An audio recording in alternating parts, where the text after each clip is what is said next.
കരുവന്നൂർ സഹകരണ ബാങ്ക് തട്ടിപ്പ് കേസിൽ CPIM നേതാക്കൾക്ക് തിരിച്ചടി. പ്രതികളായ CPIM നേതാക്കൾക്കെതിരെ പ്രഥമദൃഷ്ട്യാ തെളിവുണ്ടെന്ന PMLA കോടതി കണ്ടെത്തി. 28 പ്രതികൾക്കെതിരെയാണ് ED അനുബന്ധ കുറ്റപത്രം നൽകിയത്. അതിൽ പുതിയതായ ചേർക്കപ്പെട്ടവർക്കടക്കം എല്ലാവർക്കുമെതിരെ വിചാരണ തുടരാമെന്ന് കോടതി വ്യക്തമാക്കി. MLA AC Moideen, K Radhakrishnan MP, Thrissur ജില്ലാ സെക്രട്ടറി MM വർഗീസ് എന്നിവരടക്കമുള്ളവർ വിചാരണ നേരിടണമെന്നാണ് കോടതി പറഞ്ഞത്. 28 പ്രതികൾക്കും കോടതി സമൻസ് അയച്ചു. ജൂലൈ 4-ന് പ്രതികൾ ഹാജരാകണം. നേരത്തെ ഭരണസമിതിയിലെ 53 പേർക്കെതിരെ ED കുറ്റപത്രം സമർപ്പിച്ചിരുന്നു. അതിൽ വിചാരണയും ആരംഭിച്ചിട്ടുണ്ട്. തുടർന്നാണ് നേതാക്കളടക്കമുള്ളവരെ പ്രതി ചേർത്തുകൊണ്ട് അനുബന്ധ കുറ്റപത്രം സമർപ്പിച്ചത്. 2012-2013 കാലത്ത് CPIM നേതൃത്വത്തിലുള്ള ഭരണസമിതിയാണ് ക്രമക്കേടുകൾക്ക് തുടക്കമിട്ടത് എന്നതാണ് EDയുടെ വാദം.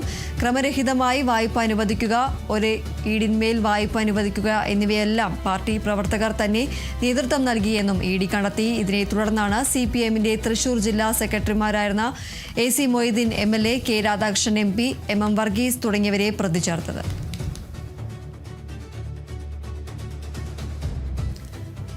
ഏതായാലും കരുവന്നൂർ സഹകരണ ബാങ്ക് തട്ടിപ്പ് കേസിൽ CPIM നേതാക്കൾക്ക് തിരിച്ചടി ഉണ്ടായിരിക്കുകയാണ്. പ്രതികളായ CPIM നേതാക്കൾക്കെതിരെ പ്രഥമദൃഷ്ട്യാ തെളിവുണ്ട് എന്ന് കോടതി കണ്ടെത്തിയിരിക്കുകയാണ്. 28 പ്രതികൾക്കെതിരെയാണ് ED അനുബന്ധ കുറ്റപത്രം നൽകിയത്. അതിൽ പുതുതായി പ്രതി ചേർക്കപ്പെട്ടവരടക്കം എല്ലാവർക്കുമെതിരെ വിചാരണ തുടരാമെന്ന് കോടതി വ്യക്തമാക്കിയിട്ടുണ്ട്.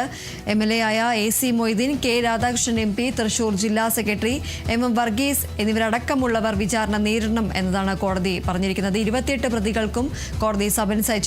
ജൂലൈ 4-ന് പ്രതികൾ ഹാജരാകണം.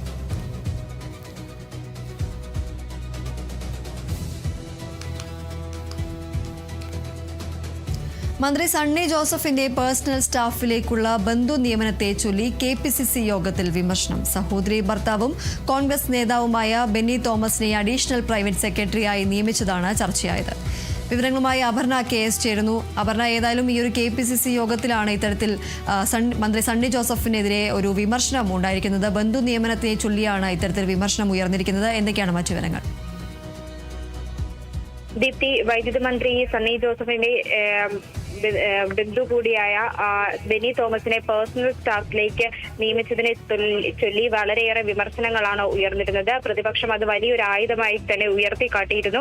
സഹോദരി ഭർത്താവും കോൺഗ്രസ് നേതാവുമായി ബെന്നി തോമസിനെ അഡീഷണൽ പ്രൈവറ്റ് സെക്രട്ടറിയായി നിയമിച്ചതാണ് ഇപ്പോൾ ചർച്ചയായിരുന്നു. അതാണ് ഇപ്പോൾ KPCC യോഗത്തിൽ വിമർശനം ഉയരുന്നതിനുള്ള ഒരു കാരണമായി മാറിയത്. അതായത് ഇത്തരത്തിൽ ഒരു ബന്ധുവിനെ മന്ത്രിയുടെ സ്റ്റാഫായി നിയമിച്ചത് നിയമപരമായി അതിന് യാതൊരുവിധ തടസ്സവും ഇല്ലെങ്കിൽ തീരുമാനം കൂടുതൽ കരുതലോടെ കൈകാര്യം ചെയ്യണമെന്നായിരുന്നു ഇത്തരത്തിൽ KPCCയിൽ ഉയർന്ന വിമർശനം. ഇത്തരത്തിൽ ബന്ധുവിന് ഒരു അവസരം നൽകുമ്പോൾ അത് പ്രതിപക്ഷത്തിന് ഉയർത്തിക്കാട്ടാനുള്ള ഒരു അവസരമാക്കി തങ്ങൾ തന്നെ കൊടുത്തു, അതിനൊരു സാഹചര്യം ഉണ്ടാക്കാൻ പാടില്ലായിരുന്നു എന്ന തരത്തിലേക്കാണ് ഇത്തരത്തിൽ യോഗത്തിൽ ഒരു അഭിപ്രായം ഉയർന്നു വന്നത്. എന്നാൽ ഇതിന് മറുപടിയായിട്ട് മന്ത്രി പറഞ്ഞത്, ബെന്നി മാതൃകാപരമായി പ്രവർത്തിക്കുന്ന ഒരു പൊതുപ്രവർത്തകനാണ്, കൂടാതെ തന്നെ പഞ്ചായത്ത് പ്രസിഡന്റായിട്ടൊക്കെ തെരഞ്ഞെടുക്കപ്പെട്ട ഒരു വ്യക്തിയാണ്. അപ്പോൾ തനിക്ക് വേണ്ടി ചീഫ് ഏജന്റായി പ്രവർത്തിച്ച ഒരു ആൾ കൂടിയാണ് ബെന്നി. തന്റെ ബന്ധു എന്നതിലുപരി പാർട്ടിക്ക് ഉള്ളിൽ കൃത്യമായി പ്രവർത്തിക്കുന്ന ഒരു ആൾ കൂടിയാണ്. അതുകൊണ്ടാണ് ഇത്തരത്തിൽ ഒരു സ്ഥാനം അദ്ദേഹത്തിന് നൽകിയത്. വേറൊരു ബന്ധു നിയമനം ആയിരുന്നെങ്കിൽ മറ്റൊരു മന്ത്രിയുടെ പേഴ്സണൽ സ്റ്റാഫിലേക്ക് അദ്ദേഹത്തെ ഉൾപ്പെടുത്താമായിരുന്നു. എന്നാൽ താൻ അതല്ല ചെയ്തത്. അത്തരം ഒരു കാപട്യം കാണിക്കാൻ തനിക്ക് തോന്നിയിരുന്നില്ല. അതുകൊണ്ട് ഇതിൽ താൻ ഒന്നും ബന്ധു നിയമനം എന്ന് പറയാനായിട്ട് സാധിക്കില്ല എന്ന തരത്തിലാണ് ഇത്തരത്തിൽ സണ്ണി ജോസഫ് വ്യക്തമാക്കിയത്. കൂടാതെ തന്നെ യൂത്ത് കോൺഗ്രസ് നേതാവ് സന്ദീപ് ജെയിംസ് ഉൾപ്പെടെ 13 പേരെയാണ് ഇത്തരത്തിൽ സണ്ണി ജോസഫ് തന്റെ പേഴ്സണൽ സ്റ്റാഫ് പട്ടികയിൽ ഉൾപ്പെടുത്തിയിട്ടുള്ളത്. അപ്പോൾ ഈ ബന്ധു നിയമനവുമായി ബന്ധപ്പെട്ട് ഈ KPCC യോഗത്തിലടക്കം വിമർശനം ഉയർന്നിരിക്കുകയാണ്. അത് പാർട്ടി അണികൾക്കുള്ളിൽ തന്നെ ഇത്തരത്തിലൊരു എതിർപ്പുണ്ട്. അധികാരത്തിൽ കയറിയ ഉടനെ തന്നെ ഈ പ്രതിപക്ഷത്തിന് ഒരു ആയുധമാക്കാനായിട്ട് തങ്ങളുടെ ഭാഗത്തു നിന്നൊരു കാര്യം മന്ത്രിയുടെ ഭാഗത്തു നിന്നുണ്ടായി. അത് ചോദ്യം ചെയ്യുന്ന ഒരു നിലപാടാണ് KPCCയിൽ പല നേതാക്കളും എടുത്തിരിക്കുന്നത്. ദീപ്തി, ഏതായാലും മന്ത്രി സണ്ണി ജോസഫിന്റെ പേഴ്സണൽ സ്റ്റാഫിലേക്കുള്ള ബന്ധു നിയമനത്തെ ചൊല്ലിയാണ് ഇപ്പോൾ KPCC യോഗത്തിൽ വിമർശനം ഉയർന്നത്. സഹോദരി ഭർത്താവും കോൺഗ്രസ് നേതാവുമായ ബെന്നി തോമസിനെയാണ് അഡീഷണൽ പ്രൈവറ്റ് സെക്രട്ടറിയായി നിയമിച്ചത്. ഇതാണ് ഇപ്പോൾ ഈ ഒരു KPCC യോഗത്തിൽ വിമർശനത്തിന് വഴിവെച്ചിരിക്കുന്നത്. അപർണ KS ആണ് വിവരങ്ങൾ നൽകിയത്.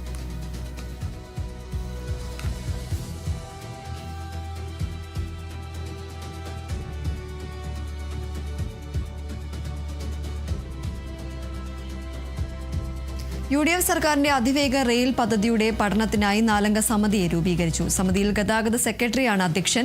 മെട്രോമാൻ ഇ ശ്രീധരൻ സമർപ്പിച്ച ബദൽ പദ്ധതിയുടെ ഗുണദോഷങ്ങൾ വിശദമായി പഠിക്കും. പരിസ്ഥിതി പ്രവർത്തകൻ ശ്രീധർ രാധാകൃഷ്ണനെയും സമിതിയിൽ ഉൾപ്പെടുത്തിയിട്ടുണ്ട്. ഇ ശ്രീധരന്റെ നിർദ്ദേശങ്ങളും സാങ്കേതികമായും സാമ്പത്തികമായും എത്രത്തോളം പ്രായോഗികമാണെന്ന് സമിതി പരിശോധിക്കും. പദ്ധതിയുടെ ഇടക്കാല റിപ്പോർട്ട് കഴിഞ്ഞ ആഴ്ച ശ്രീധരൻ മുഖ്യമന്ത്രി വി ഡി സതീശന് കൈമാറിയിരുന്നു. ഏതായാലും UDF സർക്കാരിന്റെ അതിവേഗ റെയിൽ പദ്ധതിയുടെ പഠനത്തിനായി 4-അംഗ സമിതിയെ രൂപീകരിച്ചിരിക്കുകയാണ്. സമിതിയിൽ ഗതാഗത സെക്രട്ടറി ആയിരിക്കും അധ്യക്ഷനായിട്ടുണ്ടാവുക. മെട്രോമാൻ ഇ ശ്രീധരൻ സമർപ്പിച്ച ബദൽ പദ്ധതിയുടെ ഗുണദോഷങ്ങൾ വിശദമായി തന്നെ ഈ ഒരു സമിതി 4-അംഗ സമിതി പരിശോധിക്കും. പരിസ്ഥിതി പ്രവർത്തകൻ ശ്രീധർ രാധാകൃഷ്ണനെയും ഈ ഒരു സമിതിയിൽ ഉൾപ്പെടുത്തിയിട്ടുണ്ട്. ഈ ശ്രീധരന്റെ നിർദ്ദേശങ്ങളും സാങ്കേതികമായും സാമ്പത്തികമായും എത്രത്തോളം പ്രായോഗികമാണ് എന്നത് ഈ സമിതി പരിശോധിക്കും. പദ്ധതിയുടെ ഇടക്കാല റിപ്പോർട്ട് കഴിഞ്ഞ ആഴ്ചയാണ് ശ്രീധരൻ മുഖ്യമന്ത്രി വി ഡി സതീശന് കൈമാറിയത്.